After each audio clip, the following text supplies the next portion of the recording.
Welcome to my dark side. Salut à tous, on se retrouve pour donc l'avant-dernier match de cette première saison de rework de matchmaking contre Lucas Vigil. Le nom me disait quelque chose, je l'ai peut-être déjà affronté, je sais plus trop. Mais il a 2 GL, il a DR, il a Gas, Revan, CLS, blablabla, il a tout ça, donc il a un beau roster. C'est plutôt équilibré, c'est speed. C'était pas mal, franchement, il avait des speeds corrects. Je voulais pas regarder Django, je voulais regarder Piet. 295, donc ce qui est cool, c'est que il peut pas outspeed mon DR avec ses IT. Donc ça c'est pas mal. Du coup, je lui ai fait un petit plan aussi assez sympa en défense. Donc bon bah Honor, une petite CLS, une GG, une NS. Il y a de quoi faire. Padmé, Géo, DR et BH en bas. Donc la bonne nouvelle, c'est pas de ZAM Omicron chez les BH. Ça aurait pu poser problème.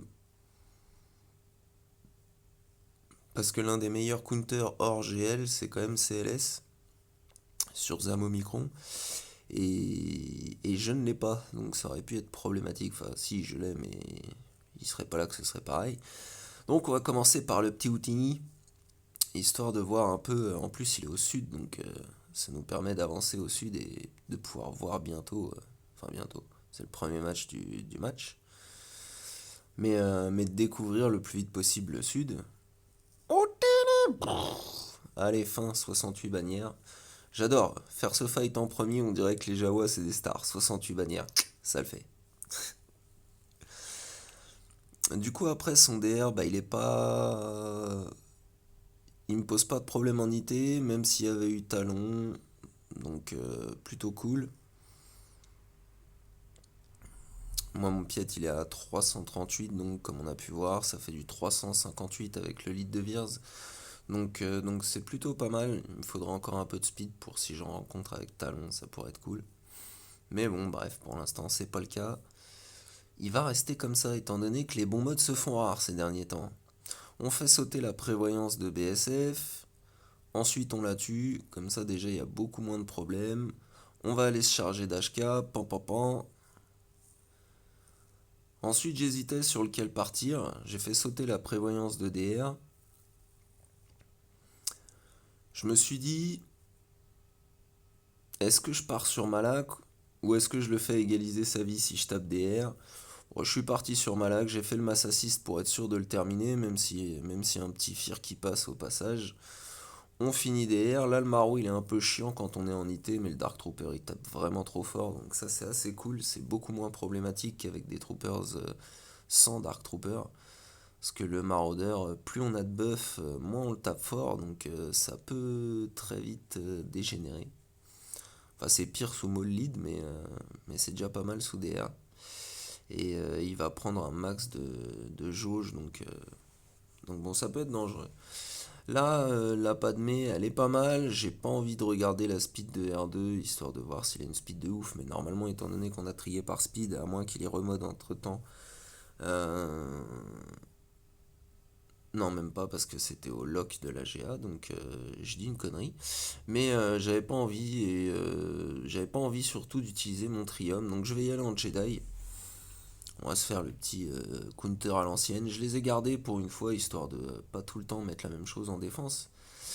Et puis bon, ça tombe bien parce que contre Padmé, ils sont pas trop dégueux.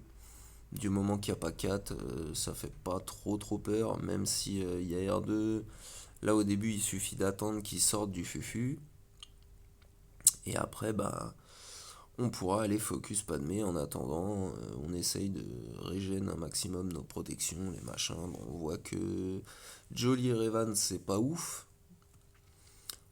On va faire juste le petit heal avec Oda, étant donné qu'on avait déjà la prévoyance de Yoda.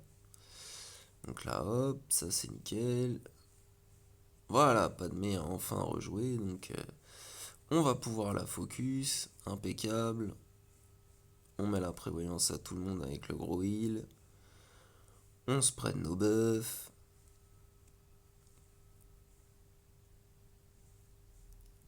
On va passer à Yoda. Le jump, hop, un gros hit. Et ça se passe plutôt pas mal. En temps normal, j'ai tendance à mettre auto à partir de là, mais là je me disais que bon, si j'arrivais à pas trop déconner avec les bannières, ça pourrait se jouer là-dessus, étant donné qu'il a 2 GL et que pour l'instant j'en vois pas en défense. Donc c'est pour ça que j'essaye de garder les deux miens, que j'ai en attaque également. Et puis là, bon bah Empire, Django il est pas super rapide, en plus il est pas en lead donc il gagne pas 32 speed. Je me suis dit bon, on va quand même économiser les GL, donc on va y aller en Empire. Mais je vais économiser Trône, juste au cas où. Et puis j'aime bien, Tarkin fait le café, et ce qu'il y a vraiment de terrible avec Mara, c'est le stun qu'elle met. Donc même si Palpatine se foire, il y a Mara pour stun Bossk. Franchement, on est plutôt pas mal. Là, on va jeter le sable pour booster le TM de toute notre team. Donc ça, c'est nickel. Ensuite, on refait des buffs. On relance le sabre. Un petit stun. Bon, il y a 2 stuns qui passent. Bof. Là, voilà, Mara qui met tous ses debuffs. Et là, c'est magnifique. Tenacity down, stagger. Enfin, faux pas, pardon. Donc là, on est bien. On a perdu sur personne. Le problème, encore une fois, ça va être le petit Dengar là-bas, qu'on peut pas aller focus et qui a sa jauge de tour presque pleine. Et voilà, du coup, il nous fait sauter nos protections. Le petit fumier de lapin. Ouais, c'est pas très grave, mais bon, si ça se joue aux bannières, ça peut être un bon toon, du coup, comment s'appelle-t-il? Dengar. Voilà, ensuite, bah, on fait ce qu'on peut, hein, il n'y a pas trop, donc pour la protection, ça va être compliqué, à part pour Palpatine, étant donné que il régène sa protec sur la basique. On enlève le TM, ça c'est magnifique. Hop, on fait la OE, lance le sabre. Il est ability block. Un petit choc encore. Boum. Les debuffs de Tarkin. Petite basique. Basique. On essaye de le stun. Ça passe. Magique. Hop, le petit lancer fin. Bras 63 bannières, c'est pas très grave. Et du coup, on va pouvoir voir ce qui se cache derrière. Et il n'y a rien de transcendant. Donc, on va se faire une petite série de solos qu'on va mettre en avance rapide. Parce que ça va pas être très compliqué au final. Enfin, solo ou duo. Là, la team la plus problématique, c'est CLS. Malheureusement pour lui, GSE. Je mets Watt avec, histoire de. On sait jamais. Pas envie de fail à ce point-là du match. Et puis un peu déçu en même temps de ce qu'avait décidé de poser mon adversaire, étant donné que c'était pas si ouf que ça. Il n'y avait pas de trucs tricky, il n'y avait pas de trucs récents comme Qui-Gon Jinn Omicron et ce genre de conneries. Mais du coup, bah là, tout ce qui compte, c'est d'attendre qu'SE ait son ulti, de faire un contrôle alt-site, et puis terminer les 2-3 boosts qui va rester s'il y en a qui survivent. Voilà, il a son ulti, c'est très bien, go. Bzzzt. Il en reste plus qu'un. Bzzzt. Nickel, ils ont même pas tué Watt, 67 bannières, parfait. Franchement, là, nickel. Ensuite, il y a GG, NS et Motma. Donc, bah, Motma, on va faire comme d'habitude, hein. On va mettre Kira Nest.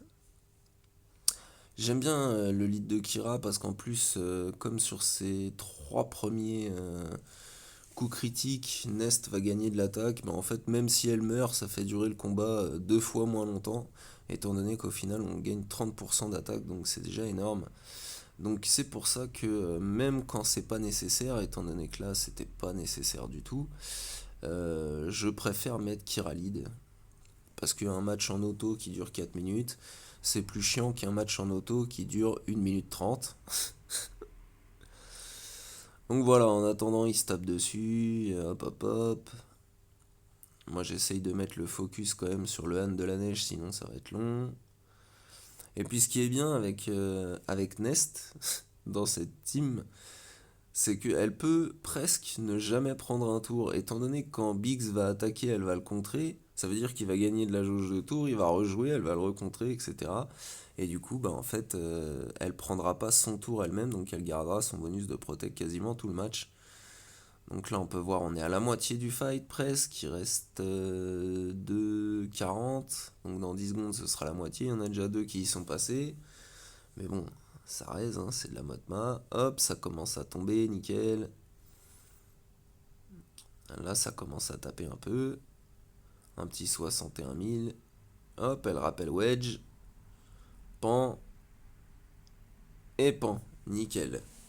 65 bannières. Bon, ça se prend, c'est un score honorable. Ensuite, ben, derrière, il reste Aura. Comment elle s'appelle Bo-Katan et le green solo disponible. Donc, comme on est sur du duo ou du solo, bah, on va se faire le petit green solo. Là, le Canderous, il a déjà failli bouffer une tarte. Il était à deux doigts de canner. Vaut mieux pas le tuer au début en plus, parce que comme il met un max de debuff, il nous permet de taper beaucoup plus fort. Donc le tuer d'entrée de jeu, ça fait durer le combat, c'est assez atroce. Mais tant qu'il y passe pas, vaut mieux le laisser tranquille et pas le finir. Comme ça, hop.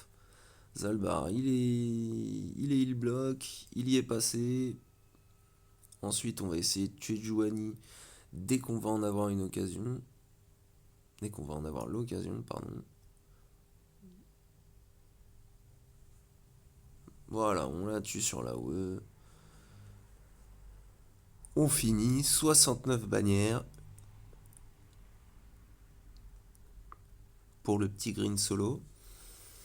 Donc le lead de Bo-Katan, je ne me rappelais même pas ce que ça faisait. Donc je crois que je vais le relire à un moment. Mais en haut, il y a quand même les petits BH et la team NS. Les petits BH, n'importe quoi. La petite GG et la team NS plutôt. Donc j'ai gardé la Bad Batch pour l'attaque. Il n'y a pas de BB-8 dangereux dedans, surtout que son BB-8 était dans ses persos les plus rapides. Donc ça aurait peut-être pu être problématique pour ce counter.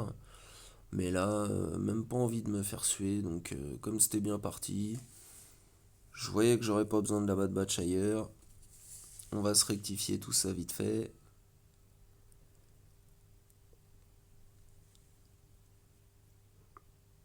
Ça va être parfait. Poum.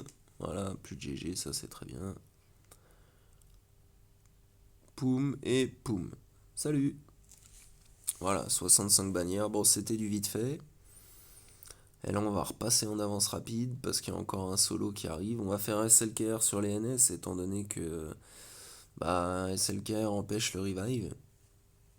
Tout simplement, ça me paraissait être une bonne idée en solo là-dessus.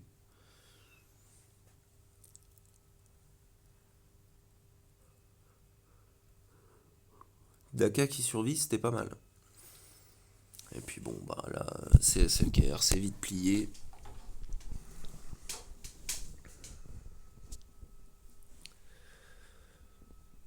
Du coup, ces vaisseaux, c'est Kenobi et l'Empire, je crois, il me semble. Je me rappelle plus trop. Mais voilà, c'était un petit peu, comment dire, un petit peu décevant. Bon, du coup, pour Bo-Katan, comme je suis pas trop. Je connais pas trop toutes les synergies qu'il peut y avoir entre tout le monde. Et puis surtout, il y a la Nest dedans.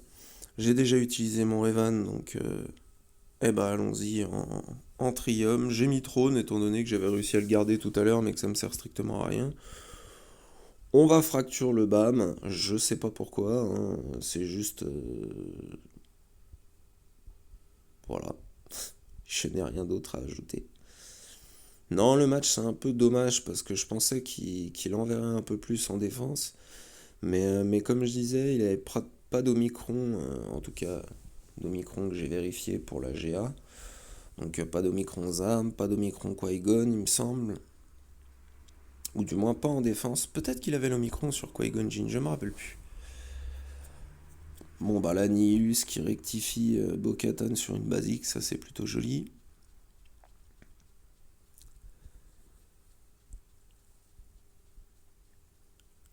Immu dégâts, bim, allez tiens. Voilà, t'es immu dégâts mais t'es pas immu d'essai mon pote.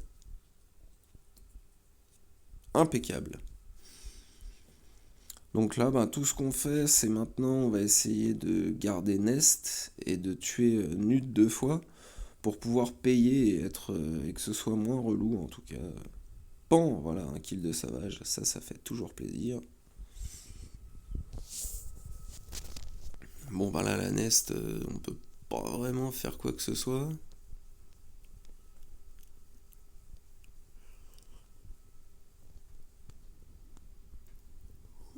Donc on finit par la fracturer histoire qu'elle arrête de nous mettre des patates en contre.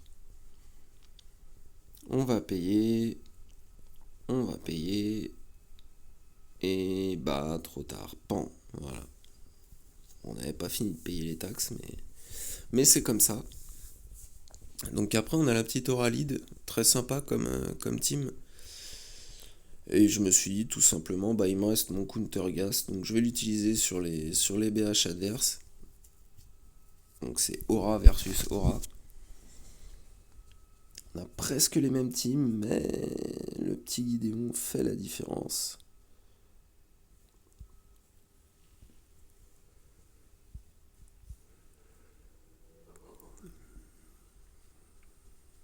Là, on fait notre masse assist, on a la désintégration, pan, plus de Mandalorian en face non plus. Comme on fait le mass assist, on essaye de stun avec Aura, qui a un petit peu de pouvoir sur le mien, enfin la mienne. Du coup, bah là voilà, c'est du 5v1, tout le monde est full, 65 bannières, nickel. Ensuite sur les vaisseaux, qu'est-ce que j'ai fait sur la kryptonite? La kryptonite, oui. Ouais, 67 en malveillant versus Nego et 71 en Hux versus Rebelle. Donc pas dégueu, et puis bon, bah il a fail 3 fois sur mon backwall. Donc il s'est arrêté là, il a pu réattaquer jusqu'à la fin. Il savait que c'était cuit pour lui de toute façon. Donc voilà. C'était une petite GA rapide histoire de faire le lien avant la dernière vidéo. J'ai changé mes défenses et je tombe contre un bel opposant. Le mec a 3 GL, mais il a battu en demi le mec de ma poule qui en avait 4. J'imaginais tomber contre le mec à 4 GL, mais comme quoi, l'avantage des GL ne fait pas tout non plus.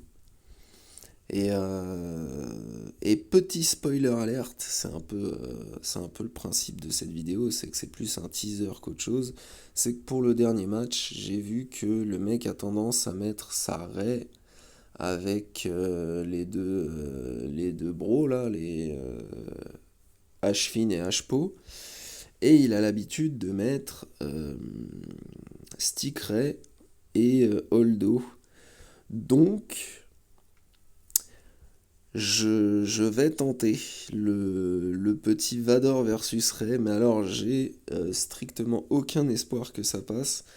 Tout simplement parce que ça Ray, avec le lead qu'elle a, donc plus 30 de vitesse, est à plus de 610 de speed, il me semble, donc un truc infernal. Ça risque de ne pas passer, mais la beauté du geste pour le tout dernier match de cette saison, ce serait trop cool. Sur ce, je vous laisse, salut à tous, j'espère que vos GA se sont bien passés.